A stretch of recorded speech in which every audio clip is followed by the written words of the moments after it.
Good evening, dear friends. Once again, welcome to all to your own channel, Prashti, the Ray of Light. Today, we are going to discuss the very important topic, that is difference between entry and exit control loops, right? Or more specifically, the difference between while and do while loops, right? In the very first slide, you can see the image where I have mentioned some sequence, selection and iteration, right? देखिए, हम जब भी कोई programme बनाते हैं तो normally जो हमारा सीक्वेंस रहता है वो स्टेटमेंट बाय स्टेटमेंट रहता है by default, right, unless and until you have to use selection और इटरेशन. अगर कहीं आपको सिलेक्शन करना हो, right, suppose you have some choices and out of this you have to select one. True है तो ये वाला चलेगा, फॉल्स है तो ये वाला चलेगा, राइट, इस तरह से. Sometimes we need repetition. In that particular case we make use of iteration, right. And in the selection and iteration we make use some jumping kind of things. It depends upon the problem under consideration, right?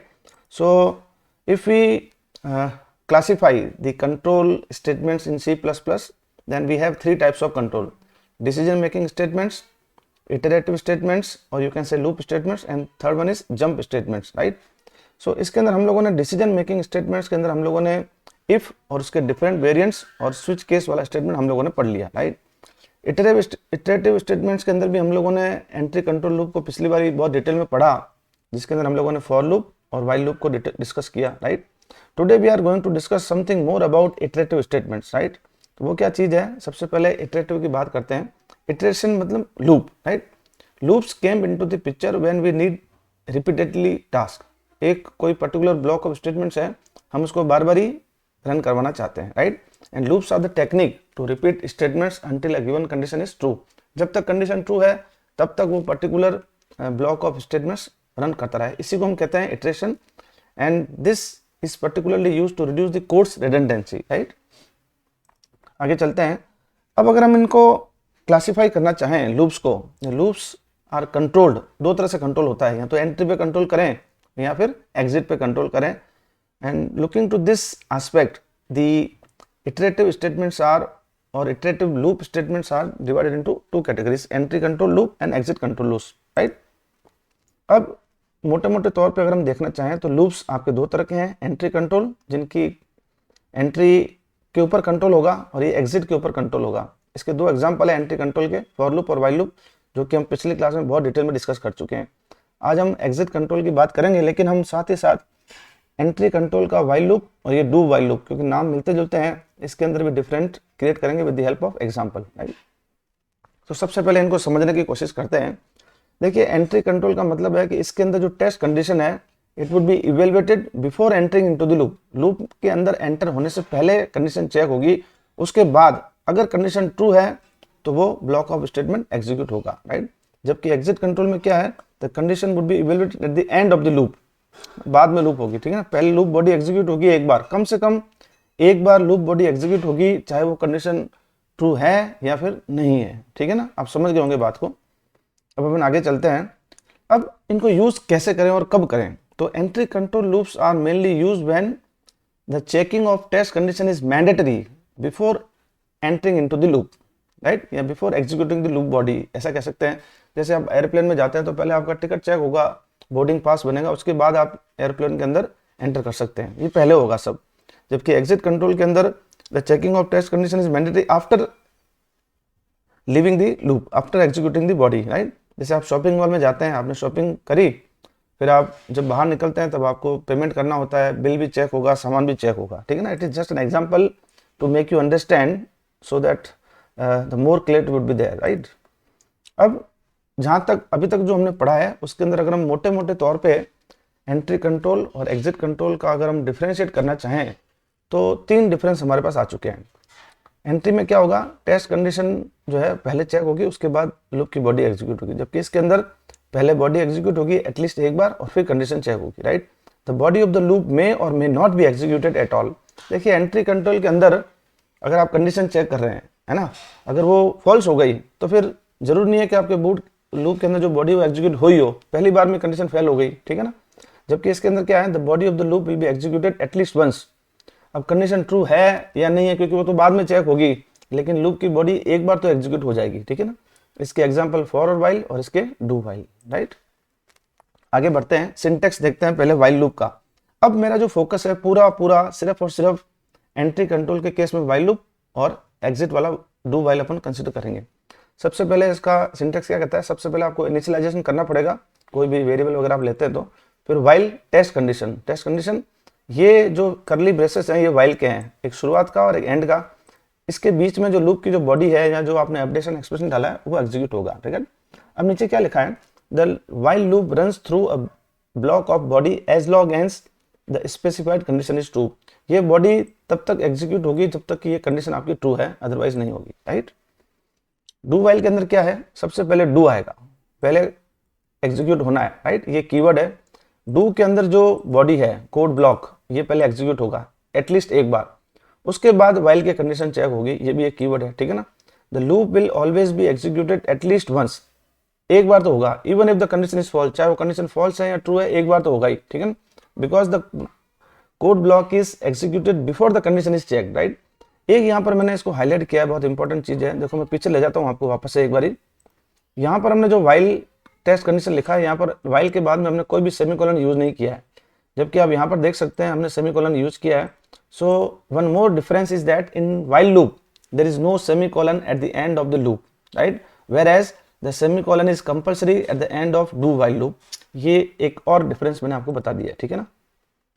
अब इनका जो flow chart है उसको अगर आप समझें तो सबसे पहले देखें ये वाइल लूप का है और ये डू वाइल लूप का है, ठीक है ना। सबसे पहले टेस्ट कंडीशन चेक होगी, अगर वो ट्रू है तो बॉडी एग्जीक्यूट होगी, फिर वापस से टेस्ट कंडीशन चेक होगी। कब तक होगी ये काम कब तक चलेगा, जब तक ये कंडीशन ट्रू है। अगर कहीं कंडीशन फॉल्स हो गई तो ये लूप बाहर आ करके टर्मिनेट हो जाएगा, राइट। ये तो हुआ वाइल। डू वाइल में पहले डू वाला काम होगा, ये बॉडी एग्जीक्यूट होगी, है ना, और उसके बाद कंडीशन चेक होगी। अगर कंडीशन ट्रू है तो फिर से बॉडी चेक होगी, और अगर फॉल्स है तो यहीं से वो बाहर आ जाएगा। आई थिंक आपको मैंने 4-5 डिफरेंस, सिंटेक्स और फ्लो चार्ट सब बता दिया है। अब जो मेन चीज़ है, जो काफ़ी सारे कंटेंट के अंदर जो नेट पे अवेलेबल मटेरियल है वो उसको ढंग से नहीं बताया है, मैं इसको एग्जांपल के माध्यम से आपको बताना चाहता हूँ, राइट।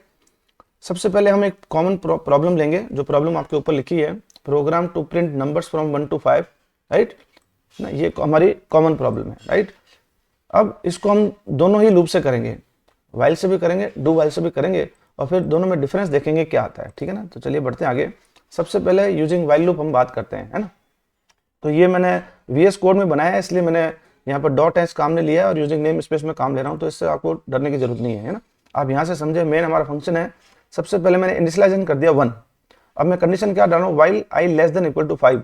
आई कब तक चलना चाहिए, जब तक कि वो 5 और 5 से छोटा नहीं है, राइट। तो इसके अंदर ये वाइल लूप के अंदर बॉडी मेरी क्या है, जो रेड कलर के अंदर मैं आई को प्रिंट करवा रहा हूँ, और नेक्स्ट लाइन के अंदर एंड। अगर नेक्स्ट लाइन में नहीं जाना है तो फिर इस तरह से आप स्पेस भी दे सकते हैं। दोनों का मैंने आउटपुट यहाँ लिखा है ना। ये लेंगे तो आउटपुट ये आएगा, और ये वाला सी आउट लेंगे तो आउटपुट ये आएगा, ठीक है ना। ये मेरी वाइल लूप क्लोज हो गया यहाँ पर, और रिटर्न मैंने 0 करवा दिया, राइट। तो सबसे पहले आई 1 होगा, ये कंडीशन ट्रू हो रही है तो आई प्रिंट हो जाएगा, ठीक है ना। फिर आई प्लस प्लस 1 होगा 2, वो भी कंडीशन ट्रू हो जाएगी, फिर से 2 प्रिंट हो जाएगा। 3 इस तरह से चलता जाएगा जब तक कि कंडीशन आपकी फॉल्स नहीं हो जाती, ठीक है ना। तो इस तरह से ये आपका आउटपुट आ जाएगा, राइट, क्योंकि आई लेस देन इक्वल टू 5 तक हमने चलाया है, तो 1 to 5 प्रिंट हो जाएंगे। Column wise if you are using this cout, and in the single row if you are using this C out, right। next do while से अगर हम करें तो सेम, सबसे पहले आपका इनिशियलाइजेशन होगा, पहले डू के अंदर की बॉडी क्या है, वही C out I and I plus plus. सबसे पहले I इक्वल टू 1 प्रिंट होगा। अब ये कंडीशन ट्रू है या नहीं, ये फॉल्स है। फिर इसके बाद में ये कंडीशन चेक होगी, जब ये ट्रू हो जाएगा तो अभी भी ये कंडीशन ट्रू है तो वापस आई हो जाएगा। 3 है तो भी कंडीशन ट्रू है, 4 है तो भी ट्रू है, 5 है तो भी ट्रू है। तो इस तरह से आप देखें, अगर हम ये program to print numbers from 1 to 5 while से बनाए या डू वाइल से बनाए, दोनों के आउटपुट में कोई चेंज नहीं है। ये चीज हर एक यूट्यूबर बात कर रहा है, ठीक है ना। लेकिन अब जो हमने डिफरेंस सीखा है वो क्लियरिटी अभी भी नहीं आ रही है, तो उसको लेकर के मैं बहुत ही एक बढ़िया चीज आपको बता देता हूँ। यही प्रोग्राम लूंगा मैं, इसमें थोड़ा सा चेंज करेंगे, चेंज दोनों में करेंगे, है ना, फिर आउटपुट में परिवर्तन देखेंगे। तो देखिए अभी तक हमने कॉमन प्रॉब्लम ली, दोनों को कर दिया, फिर भी अभी डिफरेंस जो है वो कहीं ना कहीं थोड़ा सा मन में एक संशय बना हुआ है, उसको क्लियर करते हैं। तो देखिए यहाँ पर प्रोग्राम वही है, मैंने इसको बॉक्स में डाल दिया है। अब आप देखें, जो शुरुआत मैंने i इक्वल टू 1 से की थी ये अभी वाइल से समझ रहे हैं, मैंने आई इक्वल टू 6 कर दिया, राइट। अब हमारी कंडीशन क्या है, आई लेस देन इक्वल टू 5, तो ये आपका जो है ना कंडीशन फुलफिल नहीं हुई, तो ये बॉडी जो है आपकी एग्जीक्यूट नहीं होगी ना। लेकिन इसके बाद में मैंने लास्ट में एक स्टेटमेंट डाल दिया है, this would be the output. अब ये प्रोग्राम अगर हम एग्जीक्यूट कराते हैं तो क्या आउटपुट आएगा, मेरे हिसाब से आपको क्लियरिटी आ गई होगी, क्योंकि कंडीशन फॉल्स है ना। तो मैं आपको समझा देता हूँ। In this particular program while loop की खासियत क्या है, वाइल लूप रिपीट्स स्टेटमेंट हो एक या फिर ग्रुप ऑफ स्टेटमेंट, कब तक, जब तक कि कंडीशन ट्रू है। जबकि आपने सबसे पहले इनिशियलाइजेशन आई इक्वल टू 6 डाल दिया, तो ये कंडीशन तो ट्रू हुई नहीं, तो ये कुछ भी नहीं होगा, ठीक है ना। तो वाइल लूप के अंदर जो बॉडी है वो एग्जीक्यूट होगी ही नहीं, राइट। तो आपका बाहर जो आपने लिखा है, वाइल लूप के बाहर आपने लिखा है this would be the output, so ये स्टेटमेंट प्रिंट हो जाएगा, this would be the output. ये है वाइल के केस में। सेम प्रोग्राम अगर हम डू वाइल से करें तो क्या होता है वो देखते हैं। वो मैंने अगेन वापस डू वाइल वाला प्रोग्राम लिया, उसको एक बॉक्स में डाल दिया है, यहाँ पर भी मैंने 6 डाल दिया, ठीक है ना। अब आप गौर करें कि आपने आई इक्वल टू 6 डाला है ना, फिर आपने डू करवाया आई प्लस प्लस, कंडीशन तो बाद में चेक होगी, पहले डू वाला काम हो जाएगा। ये कंडीशन वही है जो हमने पिछले प्रोग्राम में ली है, और बाद में हमने और भी लिखा है this would be the output. तो इस केस के अंदर एक बार तो लूप की बॉडी एग्जीक्यूट होगी, चाहे वो कंडीशन ट्रू है या नहीं है। अब कंडीशन आपकी फॉल्स है, आई इक्वल टू 6 है, जबकि हमारा वाइल के अंदर जो कंडीशन है वो आई लेस देन इक्वल टू 5 है। बट क्योंकि डू वाइल की प्रॉपर्टी है कि एटलीस्ट एक बार तो वो एग्जीक्यूट होगा, तो आपका आई इक्वल टू इसमें 6 भी आएगा, है ना, 6 भी प्रिंट होगा, क्योंकि आपने आई को प्रिंट करवाया है, और आपका ये स्टेटमेंट भी प्रिंट होगा, this would be the output, right. तो देख सकते हैं इसका मैंने आउटपुट लिखा है, पहले 6 आएगा, फिर ये लाइन आएगी this would be the output.